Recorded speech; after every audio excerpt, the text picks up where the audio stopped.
ලසන්තකේ ඝාතකයන් සොයා පුළුල් මෙහෙයුම්. වැලිගම ප්‍රාදේශ සභාවේ සභාපතිවරයා ඝාතනයේ වෙඩික්කරු සොයා සිදු කෙරෙන මෙහෙයුම් තවදුරටත් පුළුල් කර ඇති බව පොලිසිය පවසනවා.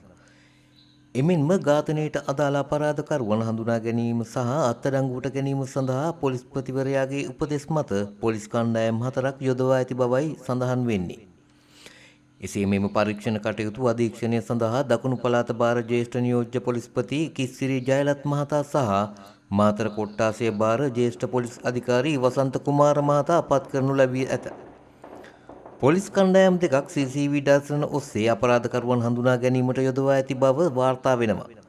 මෙතෙක් සිදු කළ විමර්ශනවලට අදාළව පොලිසිය සැක පළ කරන්නේ ඝාතනය සිදු කළ වෙඩික්කරු ආරක්ෂක අංශයකින් පලා ගිය අයෙකු බවයි. එසේම වෙඩි තැබීමෙන් පසු එම ස්ථානයේ සිට මාතර දක්වා වෙඩික්කරු යතුරුපැදියේ පිටුපස ගමන් කර ඇති අතර මාතරදී ඔහුට වෙනත් පුද්ගලයෙකු තවත් යතුරුපැදියක් ලබා දී ඇති බව අනාවරණය වී තිබෙනවා. එලෙස තවත් යතුරුපැදියක් ලබා දුන් පුද්ගලයා සම්බන්ධයෙන්ද මේ වන විට විමර්ශන නිලධාරීන් අවධානය යොමු වී ඇති බව වාර්තා වෙනවා. ඒ අනුව අපරාධය සිදු කළ තැනැත්තන් තවදුරටත් දකුණු පළාත තුළම රැඳී සිටිනේ යැයි වූ සැකය මත අකොරවැස්ස ඉමදුව සහ යක්කල මුල්ල යන ප්‍රදේශාශ්‍රිතව අදත් සෝදිසි මෙහෙයුම් ක්‍රියාත්මකයි. ගාල්ල සහ මාතර විශේෂ අපරාධ විමර්ශනාංශ පොලිස් බුද්ධ්‍යංශ මෙන්ම විශේෂ කාර්ය බලකාය නිලධාරීන්ද මෙම මෙහෙයුම සඳහා එක්ව සිටිනවා.